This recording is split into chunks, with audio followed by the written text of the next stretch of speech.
So what ended up happening is we all know that it was a controlled decline, and that was the sad point, because my mum and dad have worked hard all their life, you know what I mean? They were paying a mortgage and they were 5 years from finishing it, and they were basically put in a situation where who's going to buy it? So they were forced into selling, and the money that they got for it was so small, they were then forced to take out another mortgage. And the best bit is the council gave them a loan of £30,000, which the best part is that they have to pay back after the dead, which in effect means me and my two brothers will pay it back. And to me, that is the absolute killer. It should have been 30 grand compensation for being subjected to this, do you know what I mean? Because they had no choice. Because who was going to buy it apart from the council? No one's going to buy it. So they took 10 years to basically bring the street to its knees, and there was nothing wrong with it. There wasn't a single empty. We all played out. As far as I'm concerned, there was no trouble. There was no bother.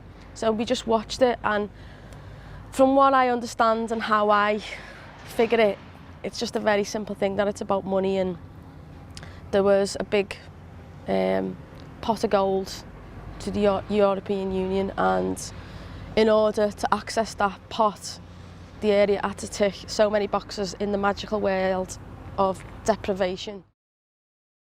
I would go back. There's been regeneration streams going on. There's been about 4 or 5 really. They're going to move the ground, and they're going to do it, and then they've been dropped, and that sort of thing. Then there's been another one. They've had a survey, and they show you what they're going to do in that, and that's been dropped. So I would say over 20 years, if not more. But the truth is, it's always been there. It's in the plan, but we've got no money to so do it. I mean, we're getting older, we carry on, carry on. It would have been ideal to, if you knew where you were, to sell it to somebody really, to carry on the thing, but that wasn't going to happen because nobody would buy something which was under threat of being pulled out. Actually, the dentist up here, he wants to retire, but he can't. He doesn't, because he can't sell his place.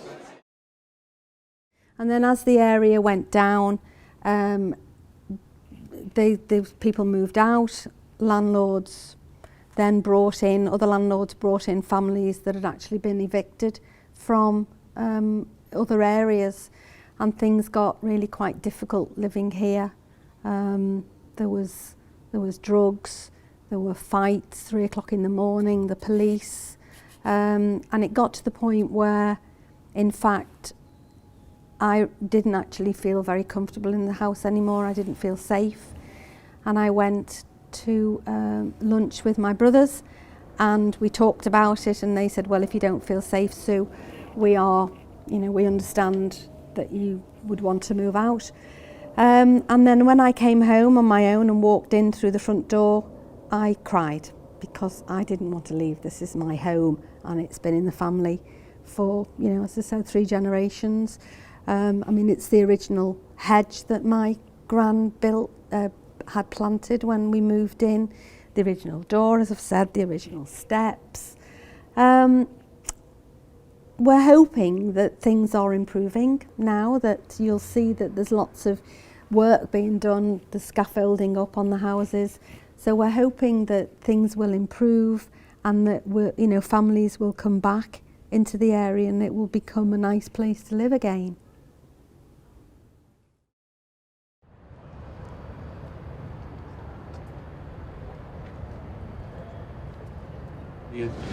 Oh, there's Bob. Oh, Bob, all right, Bob. This is Bob, ladies and gentlemen. Bob, we're just going to have a little chat. This is a coincidence. We never see Bob before. How you doing? You all right? How you doing? Brilliant. This used to be Bob's house. This one here. Do you want to talk a little bit about this house? Yeah, I'll take the mic. You deserve it. Yeah, I moved into this house about over 50 years ago, and it was a bit of a wreck. Not as bad as it is now. And I'm a reasonable good do-it-yourself fella. I've replumbed this, reglazed it, put all new windows in, rewired it, everything. It was beautiful, right upstairs. My wife had a sewing room, and then I had a couple of bereavements which you won't go through because you had to enjoy yourselves. But this property became empty either side of me and all down there about 12 or 15 years ago. And it wasn't tinned up as it is now. It was just left open to the elements. And the kids got in, got through the skylights, took all the lead off my roof, smashed all my skylights, and I'm getting too old to climb on a roof now to do anything like that. And the place was soaking wet, really, really bad. I mean, if I didn't put mouse traps down, I put fishing nets down, because there was fish coming out the walls. And the drain pipes were inside instead of outside. I was suffering with my health, because I've got a good sense of humour, you know. And the place I'm in now, I think you may have just passed it. Keep moat. Keep moat. Yeah. Oh, it's beautiful. Oh, I got up this morning, it's lovely and warm, and my 2 cats are lovely and warm, and oh, it's absolutely, I don't know myself. I'm like a millionaire. Ain't I gonna need this house no longer, ain't I gonna need this house no more. Ain't got time to fix the shingles, ain't got time to fix the floor. Ain't got time to oil the hinges or to mend the window pane. Ain't I gonna need this house no longer, he's getting ready to meet the saints. One more! No, I'm joking.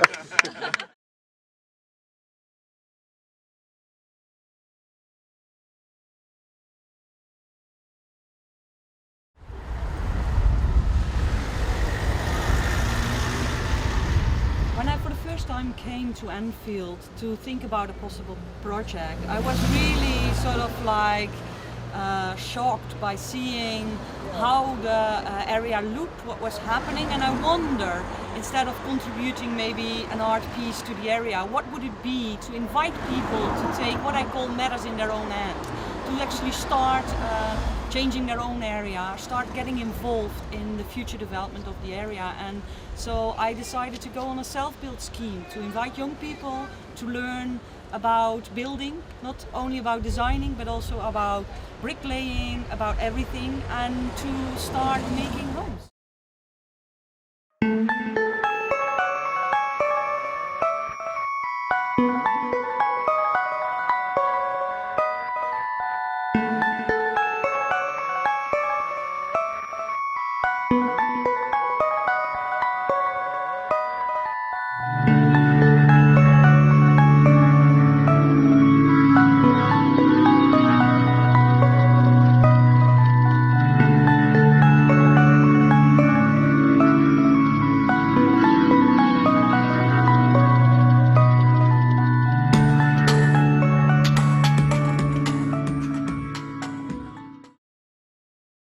This is the old Mitchell's Bakery.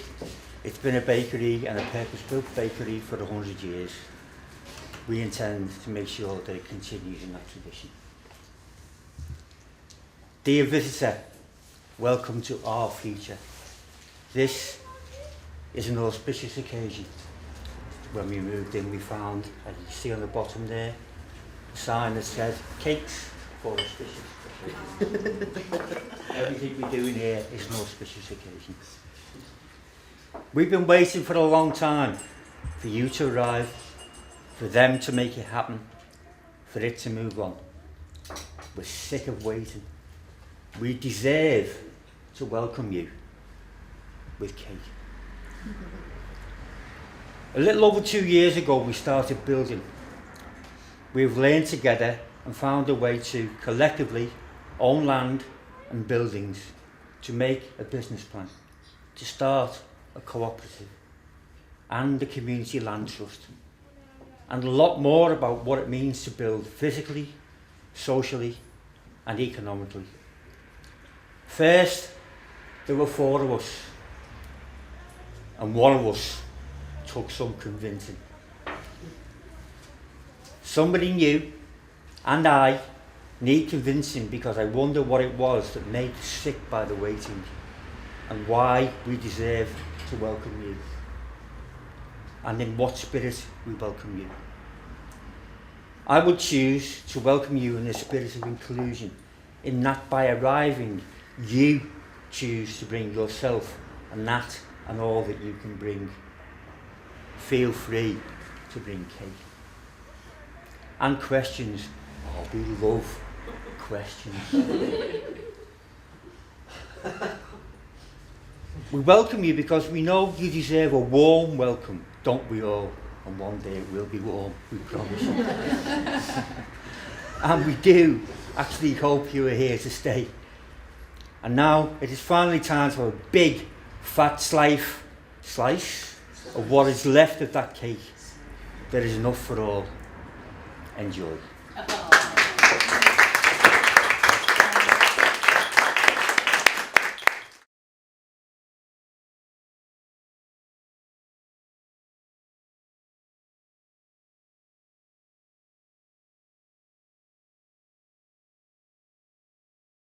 This is the Anfield district of Liverpool, famous for one thing. But today, I'm not here for the football, I'm here for the baking. But could Mitchell's closure spark a turning point? A group of local residents have got together to reopen it as a cooperative community bakery. But it's clear that starting from scratch is a massive challenge. We're fundraising to get ourselves an oven, but at the moment our baking is done either in our homes and brought here or at the community college. And so you sell them for money to raise money for your bakery? Yeah, we have a pot and people put in a donation, so if they like the bread they give us what they think it's worth, and pound by pound we're getting there slowly. One of the residents contributing her time is 24-year-old Jess Doyle. This is the bread that we want to make in Mitchell's bakery. Oh, that's very good. Nice and crusty bread. There isn't anything better than that, is there? No, absolutely not. Jess's bread is still warm as she joins the gathering of Anfield's baking residents at the shop. This variety and quality of produce is just what the bakery will need if it's to thrive as a community business. And the community certainly look like they appreciate each other's efforts. Sometimes it's easy to forget that the food we eat isn't just about filling our bellies, but about community too. It's brilliant to see the people of Anfield fighting to put their bakery back on the map. So when we opened in October 13, there was still a compulsory purchase order over this building. And the board decided that to seize the moment and just go ahead and open.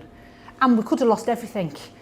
We could have, we could have opened and the compulsory purchase order could have happened and we could have been knocked down. But just by opening and doing what we did and chugging away at it and plugging away at it, we've now proved that actually you wouldn't compulsory purchase this, you wouldn't snuff this out.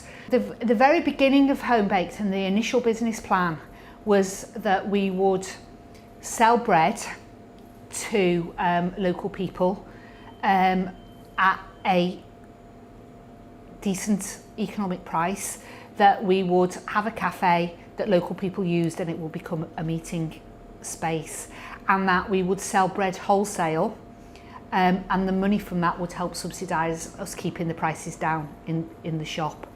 So that was the original business plan. It very soon began to evolve. A group of volunteers made pies for match day, and it became apparent that actually our pies were the thing that made us special. We developed a wholesale business for bread, but realised that the margin on it was so small that actually we were losing money on it rather than making money to help subsidise. Match days became more important. We sold our pies on match day, we sold tea and coffee. And out of that, our business strategy evolved.